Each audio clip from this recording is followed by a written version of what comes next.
Onde vivem e o que fazem os espíritos desencarnados? Quer responder, Amélia? Os espíritos desencarnados vivem no espaço. Muitos vagueiam por os lugares que lhe interessam, uma vez que têm liberdade de movimento dentro do patamar da sua evolução. Há lugares em que eles realmente não conseguem entrar, não conseguem atingir. Pronto, agora são livres. Também podem viver em colónias espirituais, como nos explicou André Luís em toda a sua obra editada a Francisco Cândido Xavier, a série André Luís, e talvez dos livros que mais nós podemos aprender será Em Nosso Lar, Entre a Terra e o Céu, enfim. Portanto, vivem tal e qual como nós vivemos aqui, em lugares do mundo espiritual, e o que fazem no dia a dia? Tudo aquilo que lhes dá alegria, prazer e conhecimento. Assim, de um modo mais restrito, digamos que no mundo espiritual, o espírito desencarnado, e que já passou daquela fase da perturbação, portanto, em que compreende o lugar em que se encontra. Porque aqueles que ainda não entenderam muito bem, que já atravessaram, digamos que, a fronteira da vida, sentem-se desorientados. Daí a vantagem que nos dá nós conhecermos a obra de Kardec para percebermos como é que essa transição se dá e o espaço em que o espírito não entende muito bem o que é que está ali a fazer, o que é feito da sua vida. Partindo já para a fase seguinte, em que o espírito tem consciência de si, ele, sobretudo, está no mundo espiritual para aprender. E, ainda com mais consciência da sua identidade, tentar procurar conhecimento para que, quando voltar à Terra, trazer um programa reencarnatório exatamente incidindo naquilo que precisa melhorar e também com o conhecimento que no mundo espiritual já lhe deu. Não sei se era esta a questão, mas, portanto, são sociedades organizadas, à exceção, como já disse, daqueles que se encontram ainda em fase de desconhecimento. Já nascemos com o nosso destino traçado? Não. Isto tem a ver com ouviram o que o Lucas disse, ele fala muito baixinho. A pergunta é se já nascemos com o nosso destino traçado. Não. Eu falei alto. Isso é a sua boca. Era aí que eu queria chegar. Bom, então é assim, não, ninguém vem com o destino traçado. Vem à Terra, isto foi um trocadilho, não é? Volta novamente à Terra, ao corpo físico, traz um programa reencarnatório, aquele que eu falei agora anteriormente. Enquanto esteve no mundo espiritual, estudou e preparou-se para vir. E, quando já tem determinados conhecimentos, determinadas condições, o espírito constrói, combina, digamos assim, com os espíritos que o ajudam a fazerem o seu plano. Não faz o plano sozinho, os espíritos que estão junto dele ajudam-no a fazer aquela estrutura. Portanto, é um plano de reencarnação. Mas esse plano, a gente diz assim, então pronto, quando vem, ou cumpre o plano, ou então é fatal. Não há o que há é liberdade total, porque esse plano que eu falei está, após a reencarnação, após a encarnação, está sistematicamente a ser modificado, porque o espírito tem livre arbítrio e quando chega aqui à Terra ele pode ter feito um programa top, mas depois as solicitações são tantas E as hesitações, idem, que acaba por ter que estar sempre a fazer alterações, por causa do livre-arbítrio. Portanto, ninguém nasce com o destino traçado. Toda a gente nasce com um programa de vida. São coisas diferentes. E esse programa, como digo, está sempre a ser alterado. Quer dizer, eu posso trazer a ideia de ser uma excelente pessoa, mas depois apanhando-me aqui na Terra, o mais fácil é ir por caminhos tortuosos. E tenho liberdade para isso. Estou sempre a alterar aquilo que poderíamos chamar um destino que não existe. Porque isso então era fatalidade. E a fatalidade, como está escrito no Livro dos Espíritos, só existe para a altura da morte. Aí é que ninguém escapa. De resto, estamos sempre a atualizar a nossa rota de vida. Portanto, não podemos dizer, eu encontrei o Lucas, foi uma chatice, mas foi o meu destino. Não foi, não. Estão a ver? Força. Vendo por essa ótica, Agora já não é. É capaz de não fazer muito sentido aquela frase que nós costumamos dizer muitas vezes: nada é por acaso, ou que não encontramos certa pessoa na nossa vida por acaso. Acaba de ser um bocadinho contraditório, não? Não. Quando nós dizemos que nada acontece por acaso na nossa vida, de um modo geral, isso é verdade, porque isso enquadra-se dentro do programa de vida que nós combinamos com o nosso guia, ou se não tínhamos condições, o nosso guia decidiu por nós, não é? Agora, Não é o destino. não é o destino. Há leis do... É uma coisa muito... Há leis universais que nos escapam, principalmente as leis de atração, não é? E que nos escapam o funcionamento das mesmas. Por exemplo, vou dar o meu caso. Eu nasci em Angola. Nasci em Angola, vim para o continente, Angola-Portugal, na altura, em 62. Vim para o continente depois de 25 de Abril, com 12 anos. Fui recolhido, graças à generosidade, na casa dos meus avós em Barroselas, Viana do Castelo. Eu estava longe de saber o que é que eu iria fazer. O meu pai queria a todo custo que eu fosse engenheiro civil e eu queria era ir para a Força Aérea. E ele, durante 6 meses, fez uma vida negra que eu ia dar cabo da minha vida, mas eu dei cabo da minha vida e fui para a Força Aérea. Não dei nada. Foi a minha opção. Fui colocado em Passos Ferreira, depois mudaram tudo aqui para Monte Junto, Serra de Monte Junto, onde estive aqui 11 anos. Tinha de arranjar casa em algum lado, assentámos Arraiais nas Caldas da Rainha.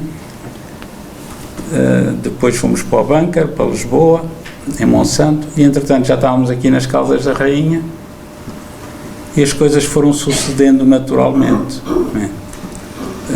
Já era espírita na altura, embora muito novinho, e formámos o outro centro espírita que existia, que existe, fomos nós que o formámos, depois criámos este.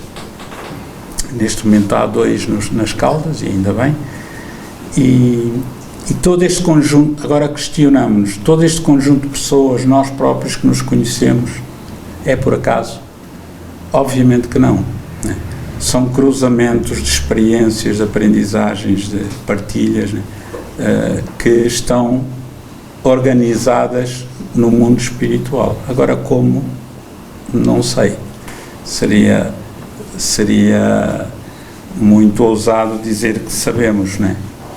Nós o que sabemos é que encontramos pessoas, e certamente aqui acontece, entre muitos de nós, encontramos pessoas pela primeira vez ou que nunca tínhamos visto e que vêm para e sentimos um afeto, um carinho, abraçamos aquela pessoa, como se já conhecêssemos aquela pessoa de há muito tempo, não é? Portanto, isto não é por acaso, não é? Eu acredito que não seja por acaso. Ainda por cima, o patrão lá em cima mandou-me para a única zona do país que eu não conhecia, que era o Oeste. Para mim, Lourinhã, Peniche, Nazaré, aquilo ficava lá no fim do mundo, que era a única parte de Portugal que eu não conhecia. E então, como Deus tem um prazer em contrariar-me, mandou-me para aqui.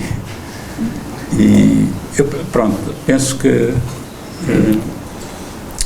não sei se eu respondi à sua questão.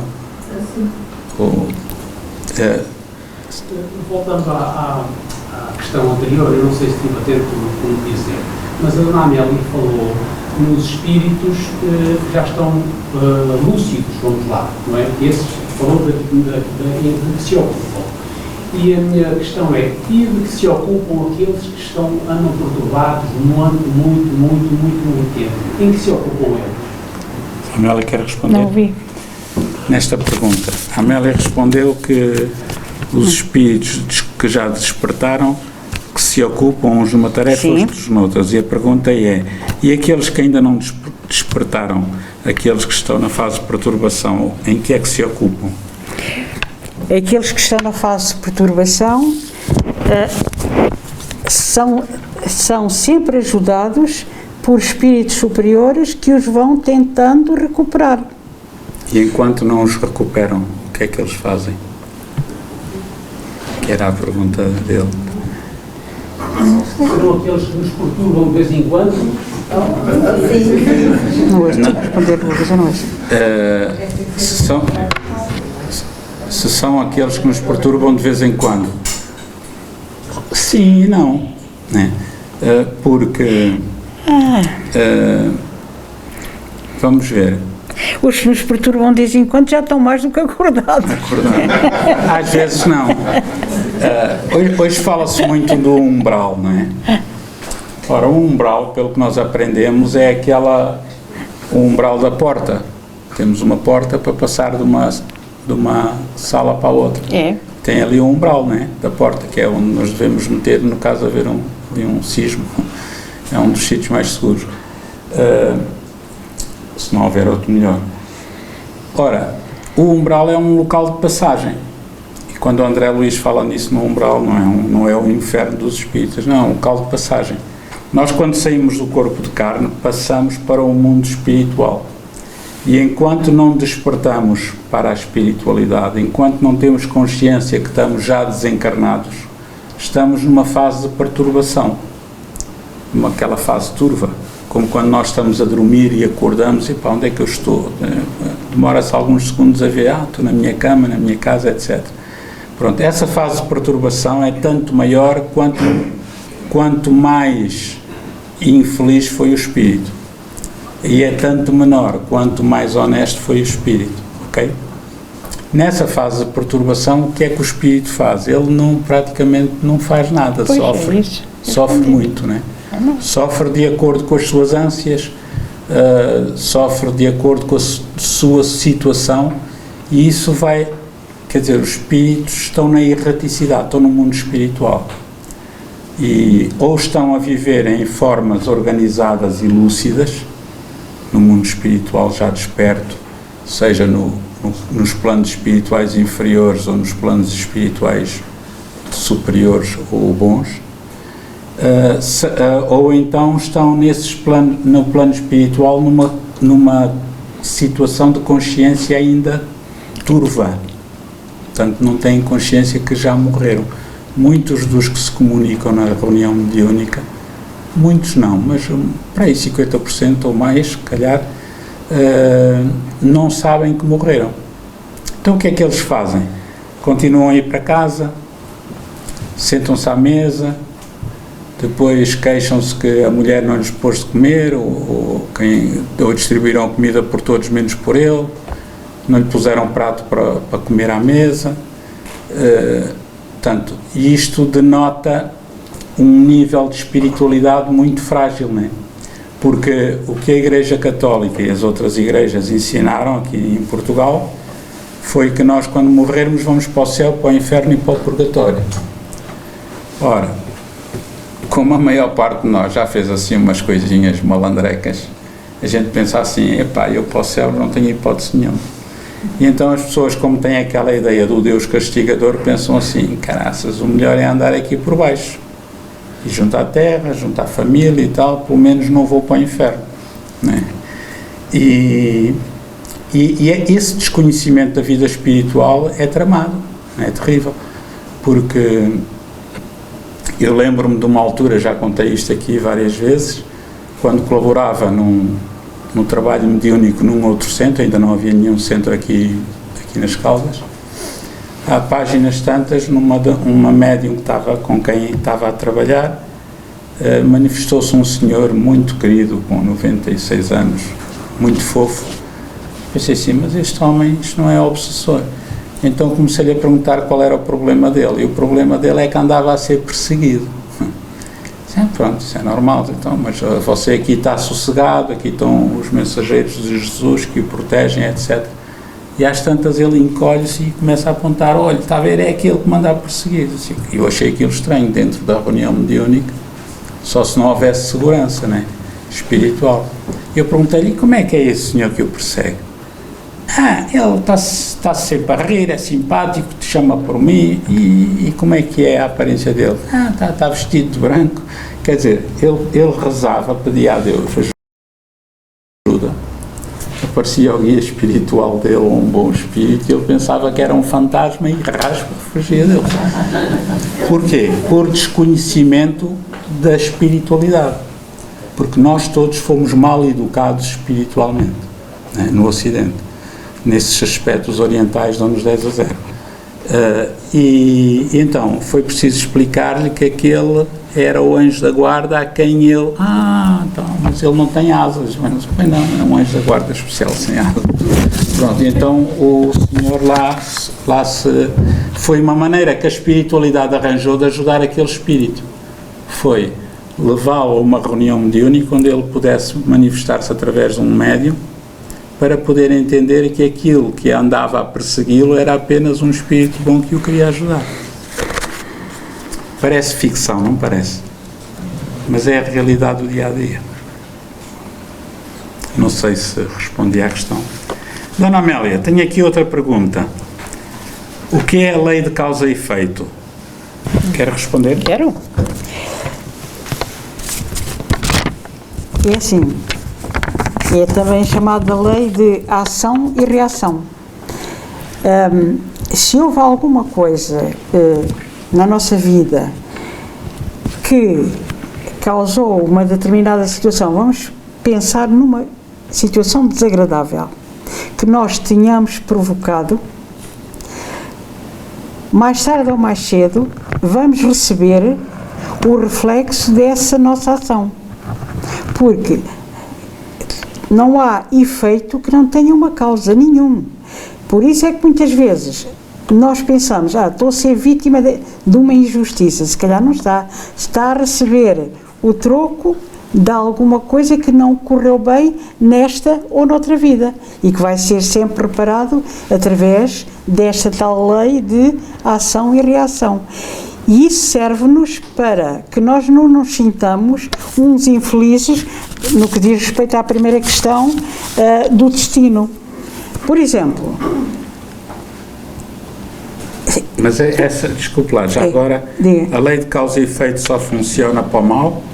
Não, eu estou a abordar o mal também. Espera, ainda não me calei. Ok. Não, mas já agora, está-lhe de foice. Pronto, mas tanto funciona para o bem como para o mal, como é evidente. Quer dizer, se eu semear bem, vai colher bem. Se semear, mas no mundo em que nós estamos, há muitas situações que têm o fator mal, não é? E que temos de perceber porque é que isto nos está a acontecer. Epa, não é? Que raio, porque é que isto me está a acontecer? Será, de facto, a lei de ação e reação que está em causa e faz-nos pensar. E é no pensar que nós vamos buscar explicações para... E vamos conseguir encontrar, se calhar, mais resignação, mais paciência, mais tolerância, para ver se isto não nos volta a acontecer. E é de tal forma que... Eu já contei isto aqui uma vez.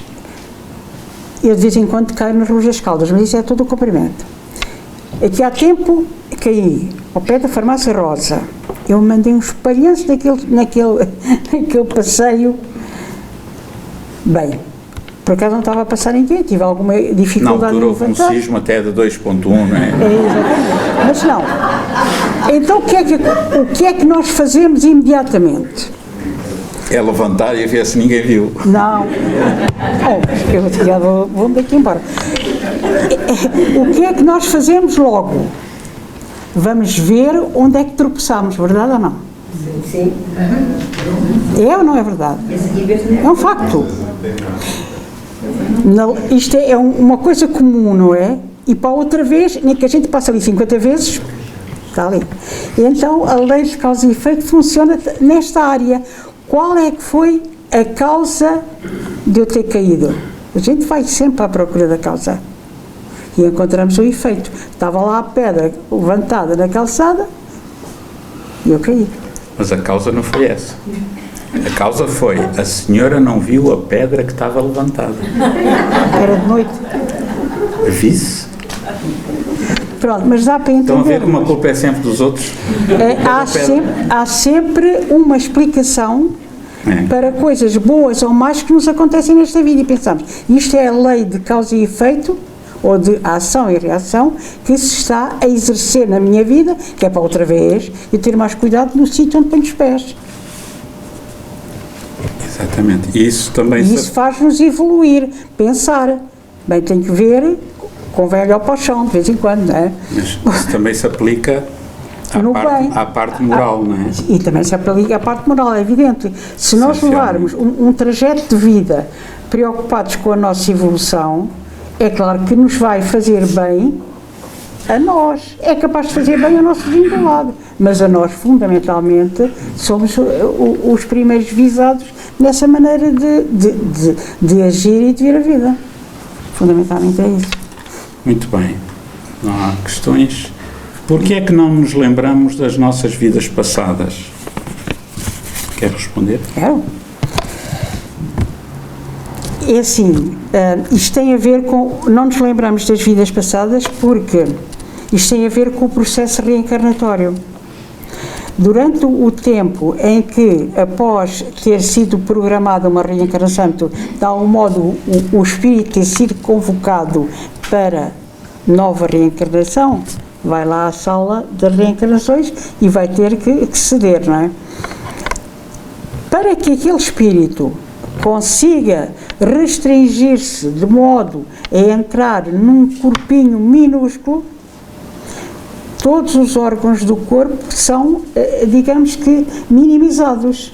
E, portanto, a memória que o espírito tem não encaixa totalmente naquele cérebro infantil. É por isso que nós não nos lembramos de vidas passadas, porque houve ali um restringimento do ser, não é? Dos conhecimentos que não cabem dentro da nova memória física.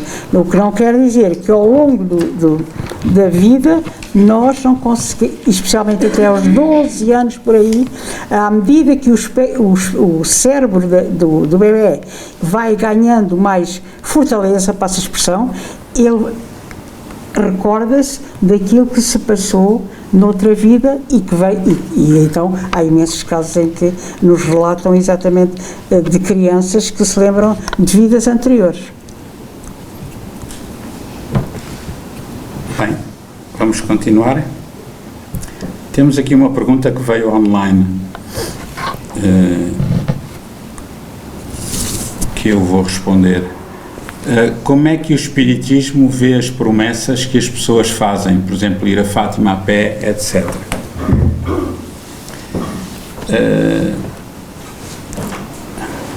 O Espiritismo não vê nem bem nem mal, porque respeita a fé e a convicção de cada um. Agora, relativamente às promessas, o Espiritismo diz que tais promessas não têm qualquer valor, qualquer eficácia perante a divindade. Quando muito, podem ser uma motivação para amplificar a fé da pessoa, não é? Agora, quando estava na Força Aérea, o capelão várias vezes me tentou: Lucas, vamos a Fátima, a pé e coisa e tal, mas não sei quantos. Só capelão, pá, fogo, andamos milhares e milhares de anos a descobrir a roda. Temos autocarros, temos comboios, temos carros, temos motas, temos bicicletas e vamos a pé não sei quantos quilómetros a arriscar a vida. Não faz sentido, Deus não quer isso. Mas é uma coisa cultural, não é? O Espiritismo não critica o que cada um faz. Quem quiser ir a pé, quem quiser ir de autocarro, quem quiser ir a Fátima, a Lourdes ou outro santuário qualquer, é a convicção de cada um. Agora, as promessas é que não fazem sentido nenhum doutrinariamente. Porquê? Porque a promessa é um negócio com Deus. Oh meu Deus, se meu filho passar, eu vou a pé, ou se passar no exame de automóvel, eu vou a pé a Fátima. Ou se ele ficar curado do cancro, eu vou a pé a Fátima. A fé da pessoa que faz esse negócio com Deus é uma fé legítima, é uma fé até profunda, porque a pessoa acredita nisso, só que é baseada num paradigma completamente falso, né? Deus, a inteligência suprema, a causa primária de tudo, está preocupada com uma pessoa em 8 mil milhões de um planetazinho pequenino que nem consta quase lá da história do patrão, que é tão minúsculo. Não faz qualquer tipo de sentido, não é? E portanto as promessas são negócios, não é? Ora, se Nossa Senhora me ajudar, eu faço isto. Então, e se Nossa Senhora não me ajudar? Se calhar ela até ajudou, ou os bons espíritos ajudaram, mas a melhor ajuda foi precisamente não curar o meu filho, ou o meu pai, ou a minha mulher, qualquer coisa, não é? Portanto, daí é necessária a educação espiritual. E é isso que o Centro Espírita procura fazer, não é tornar as pessoas espíritas, é esclarecer e consolar, educar espiritualmente as pessoas, não é?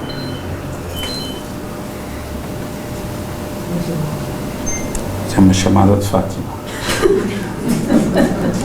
Depois tem aqui outra questão que também veio via internet, foi o quarto segredo de Fátima, que era aqui a tocar a esta hora. Se para os espíritos, a pergunta é, se para os espíritos é indiferente o destino que se dá ao corpo de carne, quando morre, em ser enterrado ou cremado? Depende.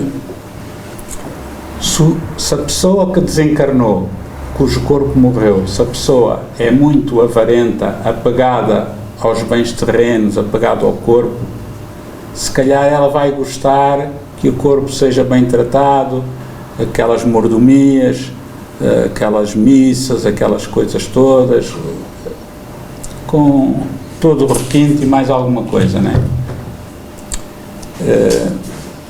E há tempos fui a um funeral de uma pessoa amiga, militar, e no cemitério, como era um oficial superior, teve direito a, portanto, uma guarda de honra de X militares que dispararam uma salva de 21 tiros, que é prática corrente, portanto, uma homenagem ao militar falecido.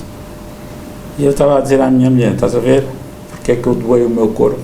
É para não dar trabalho aos meus colegas quando eu desencarnar. Porque aquilo é uma seca, desculpem, não é? É um dever, mas é uma seca que para os colegas com aquela coisa toda. Mas é uma homenagem que se faz.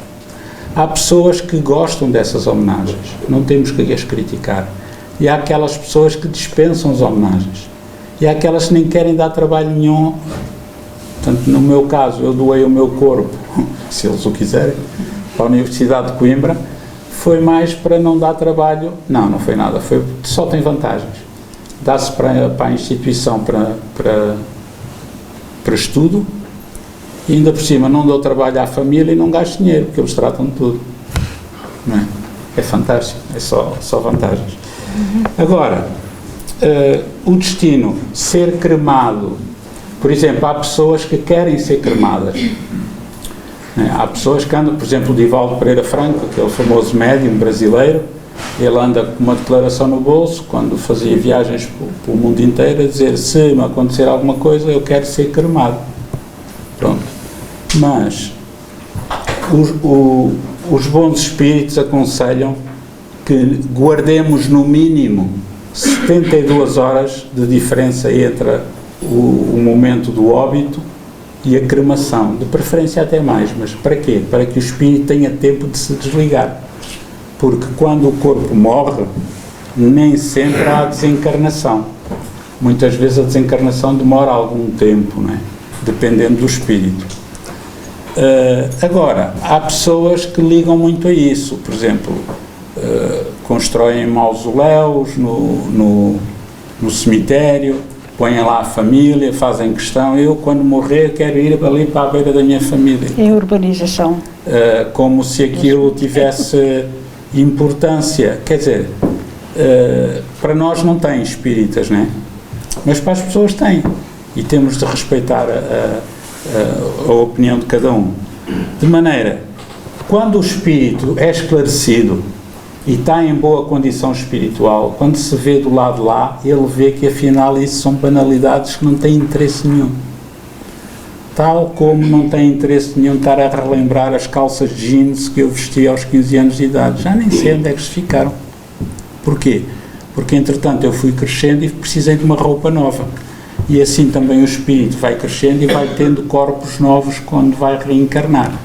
Então a importância é diretamente proporcional à inferioridade espiritual da pessoa. Quanto mais inferior espiritualmente for, mais importância dá a tudo quanto seja cerimónias, velórios.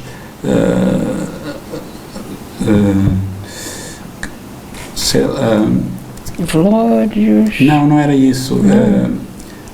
Aquelas declarações honrosas, aqueles discursos tanto de elogio ao desencarnado, por aí fora. Agora, se o espírito já estiver tranquilo, ele nem quer saber disso para nada, né? Isso é importante. Agora, quem faz de maneira diferente tem todo o direito de fazer. Uma coisa é a questão doutrinária, aquilo que a doutrina espírita nos ensina. Outra coisa é o que nós queremos fazer. Cada um faz como quer, ninguém tem o direito de estar a criticar o outro. Ok? Amélia, de certo modo já está aqui uma pergunta meio respondida. Como é recebida a alma no regresso ao mundo espiritual?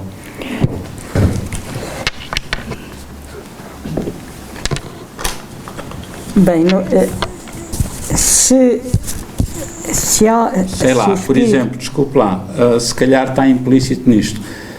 As pessoas às vezes veem nos filmes: será que vai estar lá a minha família toda à espera, os meus amigos? Sim, portanto, se for vou de comboio, de avião, de autocarro, qualquer coisa serve. Como é que vai ser? Nem que seja de drone. Vamos ver. Isso depende do estado em que o espírito desencarnou. Se ele estiver perturbado, é claro que vai ser recebido por socorristas, como nos acontece dentro do nosso sistema de saúde, não é? A pessoa está doente, ele há de ir para um hospital espiritual onde o irão acompanhar até ao despertar. Partindo do princípio que a pessoa desencarna lúcida, digamos, sem constrangimentos, ele vai ser recebido, sim senhora, no mundo espiritual por um grupo de espíritos que lhe querem bem.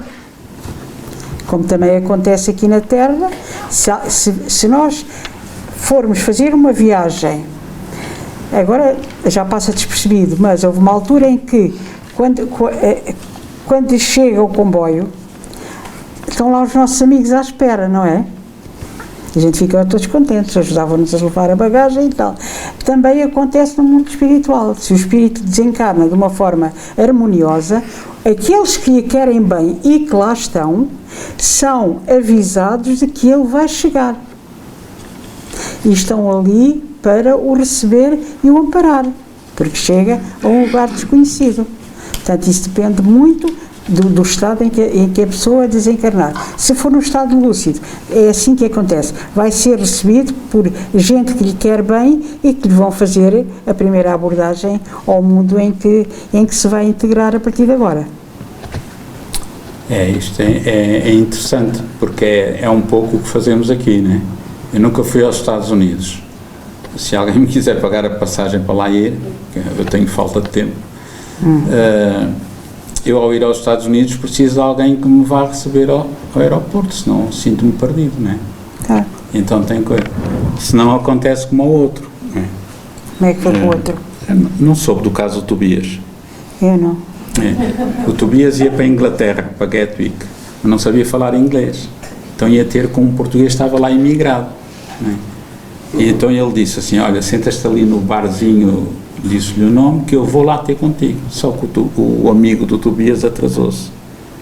E veio o empregado e perguntou-lhe em inglês se ele desejava alguma coisa. E ele disse, estou só à espera do Tobias. Two beers são 2 cervejas em inglês. E ele trouxe 2 cervejas. Passado mais um bocadinho, veio o empregado outra vez, olha, quer mais alguma coisa? Não, ainda estou à espera de Tobias, mais 2 cervejas. Quando o amigo do Tobias chegou, estavam umas 10 cervejas em cima. É um contratempo muito grande, não é? Exatamente. Pois, mas fundamentalmente é isso, que o facto de termos consciência de que nos pode acontecer é fulcral depois no fim da viagem, no terminal. Diga. Quando uma pessoa é assassinada, como é que é a passagem dela? Quando uma pessoa é assassinada, a passagem dela varia ao infinito. De um modo geral, ela entra como vítima. Ao entrar como vítima, tem logo imediatamente o amparo dos bons espíritos. Portanto, agora, vai depender muito também da atitude mental da pessoa que foi assassinada. Se ela se não aceitar e se revoltar, vai prejudicar a ajuda espiritual. Né? Tinha aqui uma pergunta que eu não sei se é de fazer à Amélia, que é muito difícil de ler. É em branco. É que está em branco. Que morre com Alzheimer. Aqui está a lei de causa e efeito em ação, estão a ver? Uma pessoa que morre com Alzheimer, qual é a pergunta? Portanto, a pessoa morre, tem Alzheimer, não se lembra de dados, O corpo tem Alzheimer, o cérebro, né? Está afetado, o espírito não. Né? Quando muito, o espírito pode ser um espírito endividado, cujas dívidas, sob a forma de componentes energéticas, afetam o órgão que foi mal utilizado no passado, provocando essa doença degenerativa. Né?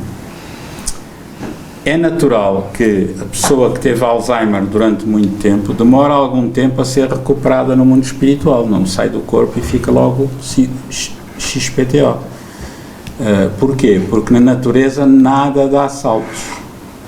O Allan Kardec, os espíritos dizem isso a Kardec, na natureza tudo se encadeia, desde o átomo até o arcanjo.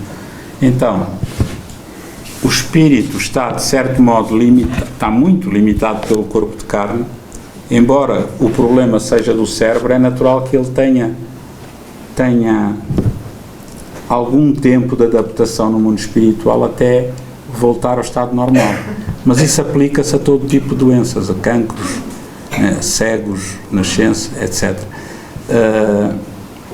E isso varia sempre ao infinito, de acordo com o mérito do espírito, o grau de espiritualidade que ele tenha. Há aqueles que saem do corpo e recuperam o seu equilíbrio porque são espíritos equilibrados, estão em um processo expiatório. Há aqueles que demoram algum tempo em recuperação, são recolhidos no mundo espiritual, em hospitais, e depois, passado X tempo, é que vão tendo consciência de que já estão do lado a lado. Quando veem familiares já falecidos que os vêm visitar, etc., começam a jogar 2 mais 2 igual a 4. E há outros que demoram ainda mais tempo. Então, e os que têm demência é a mesma coisa? As pessoas que ficam com demência? Claro, é o mesmo problema. Muito bem. Tem aqui, porque é que não nos podemos lembrar de coisas que fizemos em vidas passadas? A Amélia já respondeu, não é? Também vamos ver, às vezes convém não lembrar e não saber, porque isso só nos ia atrapalhar o nosso percurso. Vamos ver, se nós nos lembrássemos já não falo todas as vidas passadas, porque isso é impossível, não é? Agora, de vidas anteriores, 4 ou 5, nada custa muitos dos que aqui estamos termos sido inimigos nessas vidas. Isso ir-nos-ia dificultar os sentimentos, a aproximação, a tolerância, a paciência, ouvirmos uns aos outros. Está ali a Dona Noémia. Se eu soubesse que a Dona Noémia me deu cabo dos ouvidos na vida anterior, ela agora ia comer por tabela, pelo menos através do pensamento, não é? Até convém ela não saber. Pronto, fica mais fácil para mim e para ela haver uma aproximação do que se nos lembrássemos de determinados desacatos que cometemos em vidas anteriores e que estamos agora a receber a tal reação, não é? Portanto, convém. Mas também sabemos que em determinadas situações, até nos sonhos, os espíritos nos mostram cenas de nossas vidas passadas com pessoas que nós conhecemos nesta vida e que nos ajudam muito a encarar aquela pessoa com outros olhos. Às vezes não temos a noção exata, mas foi por causa daquele sonho que a nossa atitude mudou. Até é caridade da parte dos bons espíritos nos mostrarem essas cenas enquanto dormimos, porque se torna menos agressivo para o espírito encarnado do que se fosse dito numa forma direta e num mundo físico só. Assim não, eles lá vão através do som, olha lá, e a gente pensa, espera, está aqui. Aliás, a reencarnação tem esse objetivo, não é? Nós, espíritos, quando estamos no além, quando somos muito endividados, sofremos muito. Então a reencarnação ajuda-nos, por exemplo, a ter telemóveis com essas músicas bonitas, suaves, se calhar no além não há, e permite-nos esquecer. Ora, quando um espírito está muito endividado, perturbado, para ele o mergulho na carne é uma bênção, é um esquecimento. Pois é isso. Né? E isso vai permitir que ele recomece do zero, passa a expressão, que não é bem do zero. Ele traz um arquivo de vidas passadas, mas já não se lembra, então pode recomeçar. Vai para a escola primária, etc, por aí fora, né? Até que a vida venha ter com ele. Muito bem. Amélia, porquê é que os espíritos inferiores têm o prazer em nos induzir ao mal? Quer responder? Quero. É assim. Porque é que os espíritos inferiores têm o prazer? Olhem, fazem-no de uma forma natural, isto é, como eles estão naquela faixa, gostam de companhia. E então tentam influenciar-nos no sentido do mal. Porque é o conhecimento que têm e acham que o caminho é por aí, porque os espíritos inferiores trabalham muitas vezes em gangues para deitarem abaixo uma cidade, uma sociedade, enfim, é dentro do conhecimento que eles têm, tentam puxar-nos também para o meio em que vivem, digamos assim. E também pode ser por inveja, não é? Quando eles veem que alguém é bom, alguém está a evoluir, como são preguiçosos e não querem esforçar-se, por inveja, aliás, isso acontece entre nós encarnados, não é? Exato. As pessoas têm inveja dos outros. O Sr. Francisco trabalhou muito, é muito rico, tem uma frota de Mercedes-Benz, mas trabalhou muito, não é? E eu fico cheio de inveja porque ele tem tantos Mercedes-Benz. Agora, eu não tenho que ter inveja, tivesse trabalhado como ele, não é? Ele tem graças assim. E quando nós vamos para o mundo espiritual, continuamos invejosos como éramos cá, maldosos como éramos cá, ou bondosos como éramos cá. É mais ou menos isso, não é? É mais ou menos isso, exatamente. Ok, aqui mais duas da internet. vou ficar eu com elas. Se os espíritos conseguem ver os nossos pensamentos, todos eles conseguem, só os menos bons, só os bons, só os protetores. Depende se temos mais ou menos tendência para a telepatia, quais são os que conseguem ver bem os nossos pensamentos. Allan Kardec é muito claro nisto. No livro dos Espíritos ele explica lá bem isso. Quando nós pensamos, nós criamos uma imagem no mundo espiritual, no mundo chamado astral, no mundo espiritual. Por exemplo, se eu agora estiver a pensar no Castelo de Óbidos, né, aquelas roelazinhas, etc., todos vocês já estão a pensar nisso. Nós estamos a formar no mundo espiritual aquela imagem do castelo, aquelas luzinhas, as lojas, etc. Se tiver aqui um espírito que tenha mínimos conhecimentos para se circular no mundo espiritual, ele vai ver em que é que eu estou a pensar. Ok? Então, desde que, se for um espírito pouco evoluído, que acabou de desencarnar, está em fase de perturbação, esse provavelmente não terá facilidade nisso. Mas se for um espírito já desperto no mundo espiritual, que conheça os mecanismos da mente, seja bom ou seja mau, ele vê o nosso pensamento, não é? Aliás, é assim, é por isso que quando as pessoas dizem assim, eu fui à bruxa e resultou. Isso aconteceu com um tio meu. Ele estava lá à espera, não é, de ser atendido por uma médium comerciante lá no Porto, que levava 5 contos por cada sessão. Era muito dinheiro na altura. E então ele queria vender a casa e meteu-se na cabeça que alguém tinha feito uma bruxaria para não vender a casa. Era mau. O negócio das casas estava muito em baixo na altura, né? As pessoas acham sempre que é sempre mal dos outros. E ele estava à espera e ele disse, Zé, a senhora acertou em tudo. Espera aí, ó tio, você quando estava à espera falou com alguém? Não falei com ninguém sabia o que é que eu ia. Então e o que é que teve a fazer lá quando estava à espera de ser atendido? Estava a pensar na casa que eu queria vender e mais não sei quantos. Pronto, você mostrou a casa tal e qual como era, no mundo espiritual, ao guia, entre aspas, da médium.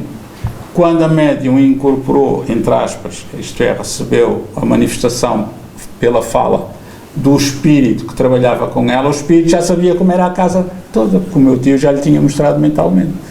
E disse, olha, a sua casa é assim, assado, cozido e grelhado. E o meu tio, fantástico, esta mulher é o máximo. Pois era o máximo do dinheirinho. Né? E é assim que os espíritos nos leem o pensamento. Né? Tenho aqui uma última pergunta para mim. Considerando a mediunidade ostensiva, é mais pergunta se a mediunidade aqui é frequente. Aqui é frequente. Considerando a mediunidade... Eles escrevem hieroglifos, é uma gaita. Considerando a mediunidade ostensiva, a mediunidade ostensiva é aquela mais visível. É mais frequente ser um dom que uma pessoa adquire com estudo e evolução espiritual, ou ser uma dificuldade como uma doença para permitir uma maior ou mais rápida evolução dos espíritos mais atrasados? Ora bem,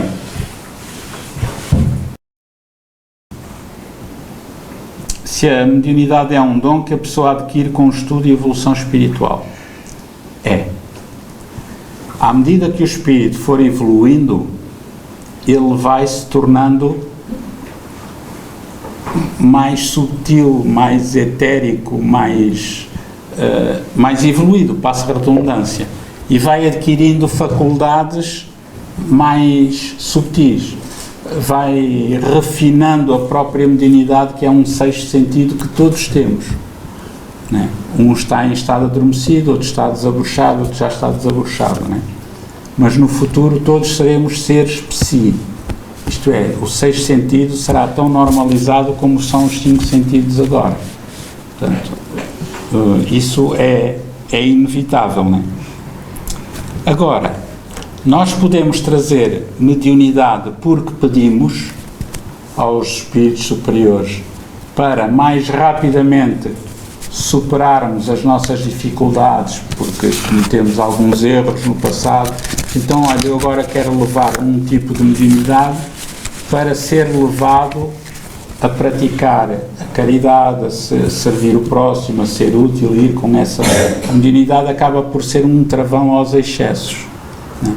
E, de certo modo, nós com a mediunidade vamos ajudar todos aqueles que prejudicámos em vidas passadas que vêm ter connosco e que muitas vezes vão sendo ajudados pelos próprios médiuns nas reuniões mediúnicas, né? No entanto, à medida que vamos evoluindo, vamos tendo essa faculdade como um património nosso, cada vez mais evoluída, né? Portanto, não temos mediunidade só aqui. Quem é médium aqui continuará médium no mundo espiritual, porque é uma característica do espírito que se manifesta no organismo. Nós temos 5 sentidos, não temos? Visão, audição, olfato, gosto e tato. Vamos perder esses sentidos no mundo espiritual? Não. Vamos tê-los na mesma, só que de outra maneira, numa outra dinâmica, noutro plano existencial. Então, assim como também temos a mediunidade aqui, vamos continuar a tê-la do lado de lá. Só que, por exemplo, se porventura eu trago a mediunidade por imposição nesta reencarnação, isso não significa que eu na próxima reencarnação tenha de vir como médium. Mas se eu já tenho mediunidade por aquisição ao longo de várias reencarnações, como por exemplo Divaldo Franco, o Franciscano Xavier, etc., é muito provável, como isso já é um património do espírito, que na próxima reencarnação, independentemente da função social que eu traga, que continue a trazer a mediunidade. Divaldo Franco nesta vida é médium, na anterior também foi, era o Daniel Douglas Home, médium escocês, que colaborou com Allan Kardec. Franciscano Xavier nesta vida era médium, segundo consta, na outra vida teria sido uma das médiuns também que colaborou com Kardec, segundo alguns autores, a senhorita Ruth Chaffé. Portanto, porque isso é um património do espírito. Por outro lado, pode ser uma imposição dos espíritos superiores, se isso for útil para a evolução daquela pessoa, ou um pedido nosso, ok? Agora, há uma coisa que não é. Diz aqui, ou a mediunidade pode ser uma dificuldade como uma doença, para permitir uma mais rápida evolução do espírito. Uma dificuldade não é, uma doença também não é. É um bónus, é um dom, entre aspas, que a divindade nos permite para que nós evoluamos mais depressa. Ok? Isso sim. Mas há pessoas que têm mediunidade que se sentem mal. E não há pessoas que não têm mediunidade que se sentem mal. Agora, imaginemos esta senhora amanhã tem dores de cabeça. Vai dizer que é por causa de ver, de ouvir, falar, cheirar, tatear? Não. Alguma coisa comeu, algum problema qualquer. Mas da mediunidade a gente diz logo, isto é da mediunidade. Não, a mediunidade é um sexto sentido. E que o espírito utiliza bem ou utiliza mal. Jesus utilizou bem. O Hitler utilizou mal. Né? E entre eles, esses dois antípodas, temos um número enorme. Vamos passar para a Amélia, ainda temos tempinho. Eu penso que já respondeu a esta. Podemos afirmar que já nascemos com o destino traçado? Bem, de alguma forma já está respondido. Não. Ninguém nasce com o destino traçado, mas já agora também ninguém nasce para sofrer. O que é importante. Nós estamos na Terra para evoluir. O sofrimento é relativo, porque tem a ver também com a aceitação. Percebendo que este é um mundo de expiação e provas, nós iremos sempre passar por dificuldades espirituais e físicas, que têm a ver com as características do mundo. Agora... Bem, alguns nascem para sofrer. Agora, não nascem para condenados ao inêxito. não é? Ah, sim, pois, mas Que ninguém era nós. isso que a Amélia queria dizer. É, pronto, mas. Alguns nascem para na sofrer, os gíria- que nascem doentes. Exatamente, mas não é necessariamente essa a ideia da reencarnação. Nós viemos ao mundo para evoluir. Dentro da evolução é que existem realmente determinadas situações que nos causam o sofrimento. E mesmo assim, há pessoas que, com a mesma situação real, física, têm um sofrimento diferente umas das outras. É ou não é verdade? Há pessoas a quem aconteceram as coisas mais inacreditáveis e elas lá vão reagindo. Isso tem a ver com a aceitação. Há pessoas que, porque a galinha foi pôr o ovo fora do ninho, há aqui del rei. Portanto, o destino nunca vem traçado. Há, de facto, essas situações das características do mundo e toda a gente vem ao mundo para ser feliz.